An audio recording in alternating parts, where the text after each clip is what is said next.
Hi, my name is Taryn Sanders. I'm a sophomore at YSU. I am majoring in middle childhood math and science education. My hometown is actually about 4.5 hours from here. I live in Cincinnati, Ohio, and I also grew up there. And I'm taking this class to prepare myself for education because I want to be able to interact with the kids with all cultures and make sure that everybody gets the same experience that the other kids are getting. And I don't want to not be prepared for students that I'm not used to teaching.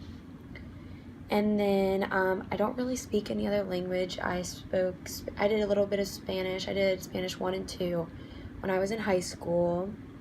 And I don't really remember much, but I can understand bits and pieces when people are talking to me. Like when I travel to Florida, I can usually understand people that speak Spanish, and I can kind of pick up to what they're saying. And then I also traveled to Mexico when I was in high school to get a feel of the culture, and that was really cool. I met a lot of different people, and I understood the culture that happened in Mexico and learned a lot of different things that I wouldn't have learned in the United States.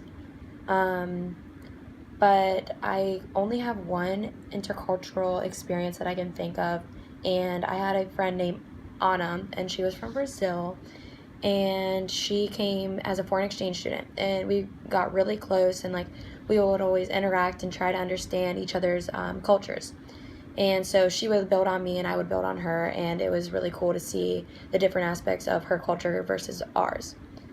And then one of my family's traditions is usually the only one I could really think of is that we really stay up late on Christmas Eve, and then we all come together and we make a breakfast casserole with my mom, and we prepare it for Christmas morning, and then we wake up in the morning, and then we have our Christmas breakfast that we stayed up later that night to make.